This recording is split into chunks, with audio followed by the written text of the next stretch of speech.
Today we're going to see how one minister is using online ministry to minister to people around her. And it's not even a part of her job. What is she doing and how's she doing it? Find out in a second because it's time. You're listening to the Church Digital Sidekick Podcast, part of the TCD Podcast Network. Hey heroes, my name is Tom Pounder and this is the Church Digital Sidekick Podcast. This is the podcast where I bring on ministry leaders and we talk about how you can do ministry more effectively in this very digital and online world. And today I'm bringing Sarah Kinzer on. Sarah is actually someone I knew really long ago. Actually, I didn't really know her. Our paths crossed a long time ago and in so many unique ways. But we actually met on Twitter and started having a conversation on Twitter. And she's got a great podcast called Pocket Pulpit. And it's a great podcast that she co-hosts. And she is doing some amazing stuff online using her podcast, but also using Twitter.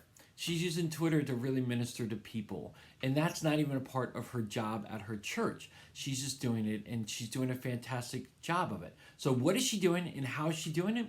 We're going to have that great conversation right now. But before we do that, I want to encourage you to check out theChurch.digital. If you don't check out theChurch.digital, you're missing great content and great encouragement on how to do ministry more effectively in this very digital and online world. There's lots of great podcasts, there's lots of great blog posts, and there's coaching and cohorts happening all the time.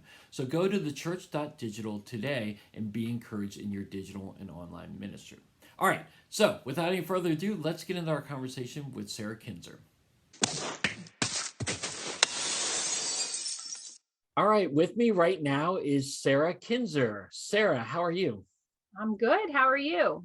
I am doing great. It's great to see you and or great to talk with you. You and I have met, actually, we knew each other on Twitter. And then when we became Facebook friends, you revealed something about me that I had no idea, that you and I actually crossed paths when you were in high school and I was in college. Yeah. And then we started talking about all these mutual friends that we have. So I'm really excited to have you on the podcast and really excited to talk to you. But I want to know again a little bit. Let's share with people who you are and what you do, and then we can kind of get into a little bit of our history, even though we don't have much of a history of remembering, or actually I don't, but we have a lot of mutual friends, so it's kind of fun that we can talk about that. So give people a little bit of background about who you are. So my name's Sarah. I live in the Shenandoah Valley in Virginia. I have 2 kids and 2 cats and 2 turtles and 1 husband. And No dogs? No. No, my son, it turned out to be allergic to everything, including cats, but we already had cats, so yikes. Wow. But he tends to have bigger reactions to dogs, even though the allergy test showed less of a reaction. That's probably more than you wanted to know, but there's a fun fact. My kid's allergic to animals, but we have animals. So I am a licensed minister with the Church of the Nazarene. My title at my church is Director of Generational Ministries. But in my spare time, I co-host the Pocket Pulpit with my dear friend Hector Martinez. I just for the past couple of years have been just sort of experimenting on social media to see different ways that you can care for and minister to people online. Yeah, and that's what we're going to talk about today. But let's go back to Pocket, your podcast real quick. Yes. How did you meet Hector? Because isn't he on the opposite side of the country? He is, and it's so exciting because next week from, I don't know when you release this, but next week from now, I'm going to go out and have an adventure, and I'm going to meet Hector, and I'm going to watch him get married, and it's going to be phenomenal. I'm so excited. But Hector and I met on Twitter. We've gone back and forth on, like, was it a movie? Like, there are people who had a Zoom movie nights during COVID, and was it in one of those or in a thread or something? But he had the same sort of interest in just looking around social media and saying, in what ways are people ministering to others online? And so we just would start talking about theories and like ideas, and then we would see people that we interact and we would say like, did you see the way that she was vulnerable and encouraged others through her story? Like, that's ministry actually. Mhm. And like, did you see the way that these people stepped up to provide for that need? Like, that's ministry. That can happen here. And so like, it was about a year ago, we were having these conversations and it was like, well, what do you think? Could we have a podcast? Do you think people would listen to this? And we thought we could probably put together about 6 episodes. Best case would be 12. And maybe then we would run out of things to talk about. But we wanted to hear people, we wanted to look around and see people, see where people were doing what we had been seeing, ministering to other people online, Mhm. and just sort of highlight those stories. And we are, it took us a couple months. We were just sort of like slowly moving into it, because it felt kind of scary. I don't know if anybody else is scared when they start a podcast, but we were a little nervous about it. But we are, coming up on, I think maybe about 10 months. We've done 30 some episodes. Like, who would have thought? Yeah. That's awesome. That's awesome. Okay, we're going to dig into that a little bit in a little bit because I think it's fascinating. I love listening to your podcast, and the people that you bring onto your podcast are awesome. You haven't brought me on yet, but that's okay. I mean, just I'm totally kidding. I'm totally kidding. But let's talk about you and I for a second, because we met via Twitter, and then you Facebook friend requested me, and then you messaged me on Twitter saying, "How do you know so-and-so person, this guy named Tommy?" And I'm like, well, we talked about this, and then you're like, he was your prom date? He was my prom date. Yes, He was a friend of mine from church, and we went to prom as friends. And like, Tommy is he is a fun guy. So Yeah. I have always had just fond memories of him. But it was surprising, you see those mutuals, and it's like, who would have thought Yeah. that Yeah, and we just went down the rabbit hole then. And so you graduated, you went to Madison or Oakton? I went to Oakton. Oh my goodness. I went to Oakton. Come on now. You went to Oakton, and then you went to JMU. Yes. And that's kind of where you're at right now. You talked about the Shenandoah Valley, but if someone to look for that, it would be Harrisonburg, right? Yeah, we live in one of the small towns outside, but yeah, basically Harrisonburg. That's cool. Okay, so how did you get involved with ministry then? Well, I was actually focused on early childhood education, and was teaching preschool in a nonprofit program, and was just sort of there's sort of there's it's a thick story. Those stories are always thick, but it was like, I was disappointed. You do all this for a child, and they go to the next, and if they don't have a teacher who sees them, then they sort of, that's the end of their story with you.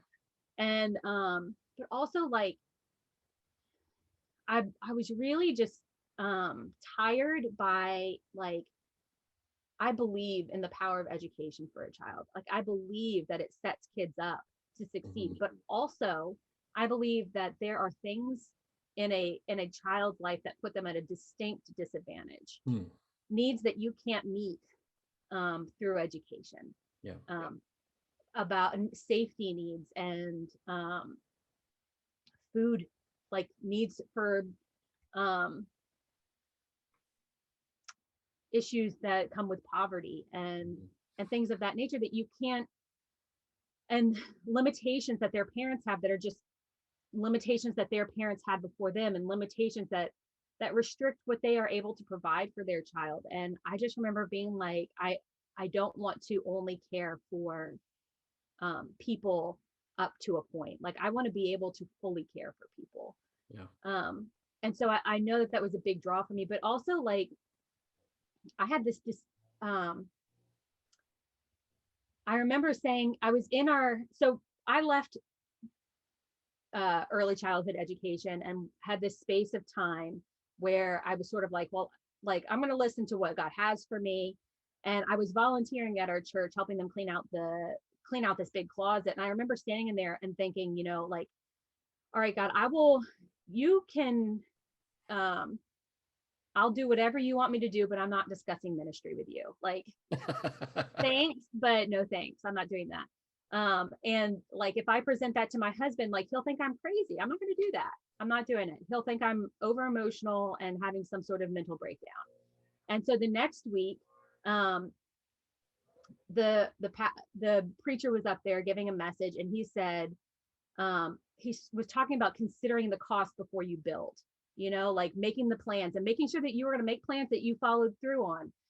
And he said, are you really ready? He said this probably 9 times in his message. Are you really ready to hear what the Lord has to say to you? And having just told the Lord, like, I'll listen to you, but not about that. And then he was like, he said, if you are unwilling, like, if you are holding, you might put your family before what the Lord has to say to you. And I just, are you more interested in listening to these people than the Lord? And I just remember being like, I'm scared of what my husband will think. And like, I remember just sitting next to my husband, just so convicted by, like, I haven't even given my husband the chance to respond to this. And I do feel like the Lord is saying ministry to me. And I had, like, right next to me was all of my fear and anxiety. And my husband looked at me and whispered, he was like, what's going on? And I was like, what would you say if I thought that God was calling me into ministry? And like, I was sure he would be like, I would say that you are having a nervous breakdown and we will discuss this after lunch. And he was like, well, then that's what you do. And there's been in shifts, and the Lord has clarified his call on my life through the years, and he will continue to do that. And he's brought children into my life, but he's also brought, like, college age kids into my life, and youth and adults and different people. And I'm always looking for the invisible people. Like, that's where my heart is, for the people who aren't seen and who don't feel seen, and to help other people not have blind spots. So, like, not make other people feel unseen. So if there's a person who feels unseen out there, like, I feel like the Lord is just like, look at that one, look at this one. And so where I am now, like, the Lord has put on my heart this ministry online, and online is just full of people who feel unseen, who feel invisible. And you think of all the time that we spent online, with COVID and everything, and it was like, you couldn't see one another. And in that time, it was like God was doing that, like, look at this person, see them, help them feel seen, help other people see these people. And so that's what I'm trying to do, is help people feel seen and be seen. But like, when Hagar says, Abraham and Sarah just call her your servant, and then she runs off, and she meets with the Lord, and he sees her and he calls her by name, and it changes her future. It changes everything for her to be seen. Yeah. Well, that is awesome. I mean, it's awesome, because I think it's neat to see how, when we get that, God uses us in so many different ways, and where you start off is not always where you're ending up, but how God uses that passion on your heart for, like what you just said, the unseen, and how it changes from time to time. And you're using that right now so effectively online. And in particular, I see you on Twitter. I don't know if you're on other places, but I see you on Twitter, and I see that you're really doing some really great stuff on Twitter. So what is it that made you or attracted you to Twitter? Because I know that, like, what, you've been on Twitter for a year, a little bit more than a year. What got you involved with Twitter? So I had for a while been trying things on Facebook and Instagram, and those are fine. I still do things on Facebook and Instagram. I still do things every week that are really intentional there. My friend Aaron, who is at RevDuv on, or at RevDuv, it's a debate on how you say that. Okay.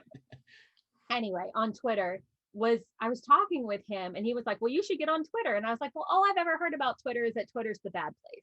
Yes. And that it's just it's a dumpster fire and you shouldn't go there. And he was like, well, I think you should go there. And so I hopped on and I was like, fine, I'll give it a shot. And I hopped on and like immediately like people responded to me, and like the format of Twitter is a little quippy, and like my style of speech can be kind of quippy. And so I liked, the other thing is that I can take a long time to get to a point. And so for the past like 5 years, I've been trying to get better. Like there was a long time that everything I would present and I would be like, be brief, Sarah. Brevity is the aim of the game here.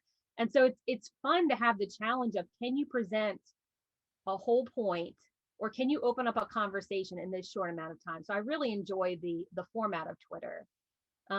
Where Instagram, like I bless the people who have a vibe, but I have a clean corner in my house, and that's the only vibe you're going to get out of me. Like Yeah. I don't have a vibe. I'm not trendy, and I'm not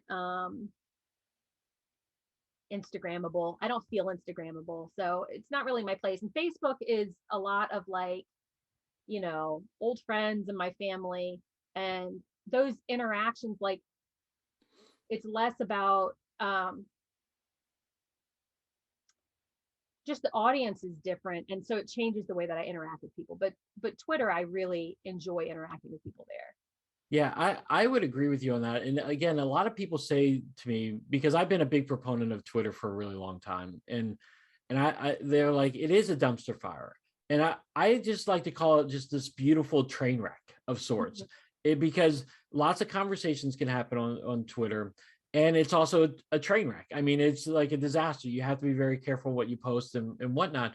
But that's exactly why Twitter, people need to be on Twitter and ministering to people and serving people and encouraging people, because it's such a dumpster fire. And so I just think it's the perfect place for all of us as we look to minister to people. So what have you found to be encouraging, and maybe what have you found to be discouraging in in what you do? So I will say about the dumpster fire, we talked about this on the Pocket Pulpit with when we had Kate Boyd on. And it's like people will say that it's a dumpster fire. Social media, not just Twitter, but social media is a dumpster fire. But like as and a lot of pastors and church leaders will leave social media because they'll say it's just such a mess, it's no good, and like I don't want to be involved in that. But at the end of the day, it's a dumpster fire that our people are living in. Like your people are in a dumpster fire. Are you going to just leave them there to burn? Yeah. And they walk through life with 1 foot in the digital and 1 foot in the physical. And to not acknowledge where half of their body is. People drive past our church all the time, and I look out the window and I think to myself, I wonder how many of those people not just are texting and driving, but are scrolling Facebook, scrolling Twitter, scrolling Instagram, and driving. Because people do that. It's not a safe choice. Don't do that. I'm not recommending doing that. But I look out the window and I wonder how many of these people, when they are interacting, who are causing a physical risk to themselves by interacting with social media. And so like in the same way, our people are creating, and we see it all the time, creating risk or creating changes in their physical world by their online interactions. And to not acknowledge that is to turn a blind eye to what is burning your people up. So what is encouraging to me? Well, I'll start with what's discouraging, because you don't want to end up on what's discouraging. So what's discouraging to me is I don't want the church. Is it discouraging? It's something that I've watched recently and gone, oh man, if the church doesn't see this, like, there's this gym that has, that I saw their ads, and their Twitter account is like everything they post on Twitter. It's a gym. It's about community and being a part of this culture. And it just is on fire. Like people want to be a part of that. And it's like, why would the church use their website or their Facebook page or whatever as a bulletin board when you look, the world has figured out you can build community? Yeah. Or Hector shared a TikTok with me that where there is it's a new secular men's thing. If it was in the church, we would call it men's ministry. And it's like where they have time to come together and talk about their thoughts and feelings and reflect. And then they offer times where you would go and be quiet. And then they offer retreats. And it's like these people are building a secular men's ministry and people are coming into it. So why, like, the world is seeing the benefit to what people did want from the church. And I mean,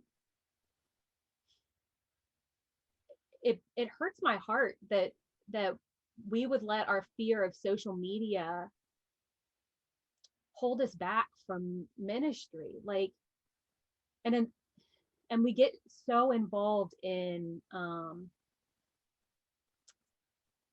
I don't know, the theoreticals or the theology and arguing about these things. And at the, like, the world is telling, is branding itself on a message of love right now.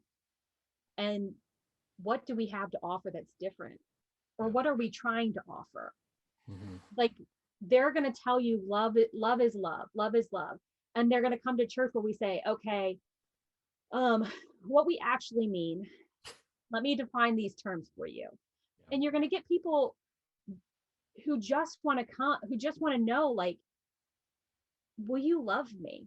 Does God love me? Am I fearfully and wonderfully made? And we're going to say, so let me talk to you about what fearfully means and what made means and parse this out with you. When it's just like, feed them and clothe them and love them. And I hate to see the church losing on any front. And I don't want us to lose because we're afraid to try things, and we're so concerned with doing things we are so cautious that we can't be useful. Yeah. Well, and that's part of the reason why I love the idea of the digital missionary. People like yourself, people like me, who are not using a church account to minister to people, but using our lives and sharing about our lives and sharing some encouragement. Because I think if people can see, oh, that's what a Christian really looks like, then I think they're going to be more attracted to it. But you're right. We use social media as an argument platform rather than a community building and love platform that I think you've been so good about doing. So what has been encouraging for you then? Because you're doing really great stuff. I mean, so I would love to hear from you what you've seen and what you've been encouraged by as you've been ministering to people online. So one of the things that there's a lot of things that's encouraging me. Good. There are people who are seeing needs and meeting needs. Like, I think about Holly Stallcup and the Rise House. Like, they see needs and then they meet the needs, and they do that by a lot of like crowdsourcing, fundraising kind of things. There are voices that you just wouldn't hear. It is encouraging to me. One of the things that's very encouraging to me is that there are women who or other people who have been denied platforms, and they are able to speak the word that God has given them, because it's a different context, and it's a context that people aren't because of the lack of acknowledgement of the validity of online ministry, people aren't policing who gets to speak there so much. And so these people who haven't had a platform, have a voice. It is encouraging to me to see how DMs have formed and Zoom movie nights have happened. And so that there are people I know who are incredibly alone, incredibly alone, and cannot,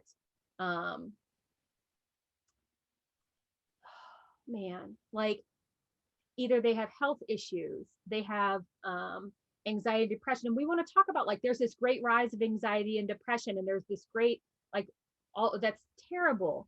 So these people should come to our physical space. And it's like, it's asking this person with a limp to walk further.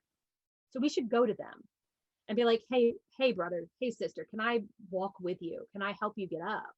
Like, Jesus didn't stand at the top of a mountain and be like, if you've got a broken ankle, come up here and I'll heal it. Like, he walked among us.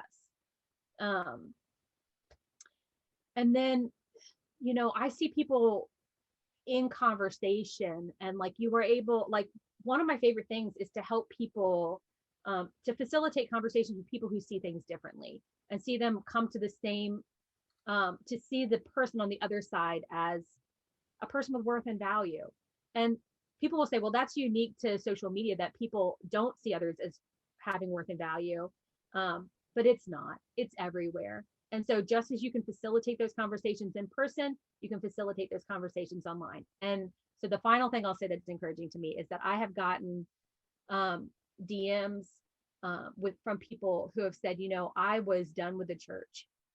I was mad at I was done with my church, and because of something you've said, I've gone back. Or I was mad at my leadership and I wasn't going to have this conversation, but you encouraged me to go have the conversation. I was, and not just returning to those old church situations. There's people who were going to be done with the faith, who have turned around and walked back and said, I want to know. And that, like, to me, you wouldn't have found those people. I wouldn't have found those people otherwise. And those people, those churches who lost those people and who didn't have those conversations, like, I don't need everybody to come to my church, but I do need everybody. Like, I do want everybody to come to Christ. Yeah. And to have, we're ministers of reconciliation. And so where there's brokenness, I want to see reconciliation. Yeah. I love so much about what you just said, because I am fully convinced too. I think, again, we're hearing from people now that we've never got to hear from before because of physical limitations. I live in Northern Virginia. You live in in a different part of Virginia. And, again, you're not going to hear from me, or I probably, even though we ran across each other in our younger years, well, we probably never would have come across each other. But some of the things that you say on social media really encourages me and inspires me. It makes me laugh. And again, I love it too, because you're not just posting all religious stuff, you're posting life stuff, and people are really engaging in it. And I think that's a misconception that people have about social media, that if you're like a digital missionary and you're using it as a platform to share about Jesus, then you don't have to post about Jesus every single post. You can use it to really minister to different people at different times.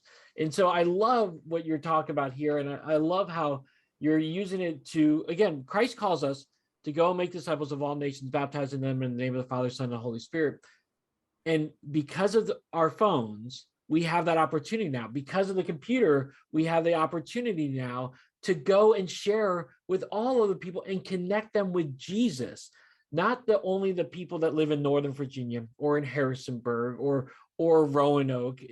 You're connecting people all over the world and inspiring them to connect with Jesus again. And that is very, very powerful. Well, thank you. Yeah. My most interacted with tweet was actually one where I posted, I'm sick of deciding what's for dinner for the rest of my life. And that one I ended up having to mute, because the amount of advice I got for meal planning was more than I could handle after like a week of being told me that. That is awesome. I, That's great. That's great. Okay, so you're using social media, and you're encouraging people in Christ. But you also have a podcast. So let's talk about your podcast. Let's talk about Pocket Pulpit for a little bit. We already talked about how you met with Hector and how you got started, but what do you hope to do with that, and why should people listen to your podcast? So the hope is that people will listen to it and they will try stuff. Hector and I talk about how we're not experts, like barely anybody is an expert in the area of social media ministry or online church. There's barely anybody who can claim to be an expert. And if they do, like, you should maybe just give them some time to prove that they are, you know? And so we talk to people, we've talked to people who are, have just a couple hundred followers, and we've talked to people who have tens of thousands of followers. We'll talk to anybody who is putting effort into trying stuff online to reach other people, and to care for them and to minister to people. And so our hope is that people will listen to that and they will be encouraged to view their social media platforms as a ministry space and a ministry tool, so that they will go and walk into it and day to day live out their faith. But also, if there are people, I meet people all the time who are like, I want to start this ministry. I want to start that ministry. I can't get my church on board. I don't know how to do this in my physical space, or that, where do you even do this? And it's like, well, if what the Lord has put on your heart is that you want to have a women's Bible study, and your leadership is like, well, that doesn't really fit into the vision of our church. Okay, there's women online. Yeah. Like, have a Bible study. If the Lord has put something on your heart, do it. If what the Lord has put on your heart is to encourage people who have been through divorce by saying, like, this was my experience and this is how the Lord has healed me in these ways, like, to use your voice to encourage others who are in the same place that you were in before, whether it's divorce or loneliness or anxiety or any of the things that you have dealt with, the Lord can use that story, and just to encourage people to try, to take risks, and to just to learn on how we should behave online, so that we are faithful witnesses of Christ. Yeah. Yeah, I love it. And again, I like how you said you've got people in the trenches that are doing it. And that's what I like doing with my podcast too, is like, I like to get people, not thought leaders. I want people who are actually doing it and trying to practice it. And again, nobody is a social media or online ministry guru. There are some people who have been doing it longer than others, but the reality is social media changes all the time. Online ministry changes all the time. Even since the beginning of COVID, online ministry has changed. So again, I like just getting practical people who are doing practical things that, minister to people online. And you're doing that as well. Your podcasts are great. I enjoy listening to them because they're very practical and they're very encouraging as you have people sharing about that. What has been the one thing that you've loved about doing the podcast that you didn't think you would love doing? Well, the thing that has ministered to me the most doing it is that each one of these conversations we have, the person will log off, and then Hector and I just look at each other and go, whoa, like, that was like the Lord just used that. And if this never gets out, that ministered to me. And then, and we usually are about a month or more ahead on recording and releasing. And by the time they come out, they release, I'll listen back and it's like, it says new things to me. And so, that is really encouraging. I don't know if this is a small, neat thing, but it's a neat thing, is that Hector looked the other day at the location of where people were listening, and like, we have people all over the world listening. Like, that shocked me. I thought it would be like there would be people in Seattle with Hector and people in Virginia with me, and then like maybe one dude in Florida, but there's people all over the world listening. That's awesome. So that's really cool to me. That's really cool. Yeah. Well, again, I love it. I hope you continue guys to do that and partner together on that because it's awesome. It's very encouraging. And I'm available anytime you want to, interview me. Excellent. Just Excellent. kidding. I'm totally kidding. All right. Well, we're going to wrap up here real quick. But before I get you to share how people can connect with you, I want you to share about your book, Abide. Tell me a little bit about that. So I wrote Abide, with the day-to-day demystification of holiness, which is right here. This is my copy, and I love it. It is, it looks at the topic of holiness, of sanctification, an entire sanctification. And it's broken down. There's 40 daily devotional style entries because the topic of holiness can be a lot, Yeah. a lot. And I wanted to make it so that it was palatable and digestible. And so looking at, is holiness possible? And since and spoiler alert, I say yes, it is. And since that's the premise, and the Lord says so in the Bible that it's possible, what does it look like, and what examples does He have in the Bible, and what examples, what has He shown me through my own story, and through those, just helping people understand what holiness is, that it's not the an imitation of the good behavior of God, but an overflow of His Spirit that is expressed through love. That's awesome. Yeah. How was the book writing process? Was it, I mean, is it something you enjoyed, or is it something that was really tough? Well, like for years, people were like, Sarah, you should write a book. This is what you should do. You should write a book. And people get told they should write a book. People who have, a way with words and whatnot, but that's kind of an overwhelming suggestion. And so like I had started several books and gotten like 30 pages in and been like, well, that was fun. And so I asked my pastor at the time, Pastor Kerry Willis, who has written several books, I said, how did you do that? And he was like, I was like, how do you write a book? And he was like, okay, the way to write a book is you write a book. And it was like, that doesn't feel like helpful information. But now that I'm on the other side of it, and people are like, how did you do it? How did you write it? It's like, well, the way to write a book is to write a book. Yeah. And so like I talked about earlier, being brief, trying to focus on brevity. Yeah. So I thought about, like, I gave myself a challenge. I was like, here's what I'm going to do. I'm going to say, I want to set the goal high enough that it's something that I have to work for, but not overwhelming, And so I said, what I'm going to do is write 40 entries, like single page entries on holiness. And it gave me just steps to take, like I would write a few, and I was able to say, like, this is what this story is, and this is what this story is, and here's how they flow together. And so having small goals to work through was really helpful to me. For a long time, I just called it my project. And a friend of mine had to be like, oh, I saw, because he was looking at it before it published. He was like, I was looking at your book, and I was like, it's a project. And he was like, it's a book. And I was like, okay. And then, I don't want to go too far down into the publishing, but I decided to independently publish. Yeah. I had still had it out with several different publishing houses looking at it when I said, you know what, like I want the control. Yeah. I want the say so on all these different things. And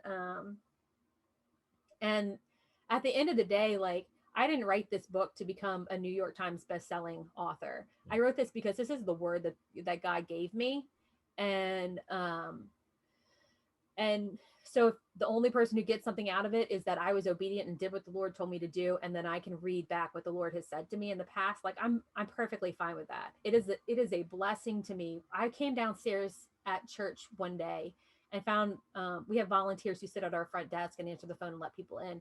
And the lady who was sitting there, I saw that she was reading a book and she had highlighters out. And I came down and I realized she was reading my book, and she was highlighting it. I mean, like that blessed my heart that somebody would highlight my words. And people who have said like, I have never understood holiness like this. Like I thought holiness was, the same thing as spiritual maturity, or I thought it was perfection, like this human perfection of behavior. Yeah. And like to understand that it is something completely different and something much deeper. Like that kind of feedback speaks to me. I had a friend say to me, she said, Sarah, what's your goal with the book? And I said, it's to help people understand holiness. And she was like, I know. She was also writing a book. She was like, I know. Well, of course I want people to get something good out of my book, but my goal is to be a New York Times bestselling author, and I'm not going to apologize for it. And when I realized like we had different goals, her goal is perfectly fine for her. Like my book, when I realized that my book was already doing what I wanted it to do, because I was using it in meetings and devotional times that I would lead, and people were understanding holiness better. Yeah. I went, you know what? I don't think I need to wait to see if a publishing house will get on. Like it's already doing its goal. So I can just independently publish, retain the control, and trust that the Lord will do with it what he will. That's awesome. You know, everyone's got a different reason to publish a book. You know, again, I remember a conversation I had with a very successful business guy. And I said, you know, we were talking about his company, and he said, Tom, there's two reasons why people start companies. One is to make an impact, or the two is to get bought out and make money. And our job was to get bought out and make money, and we succeeded in our job. And so again, everyone's got different goals for that. And I think that's awesome that you wrote that. I've had different thoughts in my mind about, you know, books before, and I've never proceeded through on that. And to hear someone be obedient. I like how you said that you felt like God put something on your heart and you were to be obedient. That's why you did it. I think that's awesome. How can people get it? Where can they find it? Well, you can find it on Amazon. Yes, I'm glad you said that. That's good. Nobody has to go to all different sorts of places trying to figure out if it's carried there. It's carried at Amazon. So is there a Kindle version of it? Yes. Oh, I see. That's where I'm a Kindle guy. So I don't like to carry around a bunch of books, but if I can get it on a Kindle, I love it. So yep. And the thing, I'll tell you this, Tom, if you want to write a book, you should write a book, because there's literally like, what is the worst that could happen? You already haven't written a book. Yeah. So if you try to write a book and you write a book, like if you try to write a book and you quit writing the book, you're not any worse than you already are.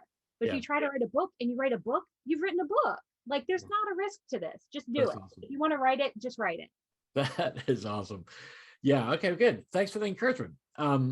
Hey, so as we kind of wrap up here, if people want to connect with you, I'm going to include all your links in the show notes. So, but what's the best place for people to connect with you? So if you want to find me on Twitter, you can. It's at Kinzer, KINZER _Sarah with an H. Nice. And if you want to follow the podcast, where you can find us on any of the podcast apps out there, and you can find us on Twitter at pocket_pulpit. And I'm also on Instagram and Facebook, but that's like, you know, where I post pictures so my mom can see what my kids are doing and things like that. There's some other stuff, but mostly I'm most active on Twitter. So I'd love for people to find me there. Yeah, definitely go to Twitter, connect with her there, ask questions, start following her, and start following the podcast. Again, I'll have all the show notes. I'll have all the links in the show notes so you can get her book and then follow the podcast and follow her. So, Sarah, thanks so much for being with me today. Sure. Thanks for having me. All right, so it was great talking to Sarah.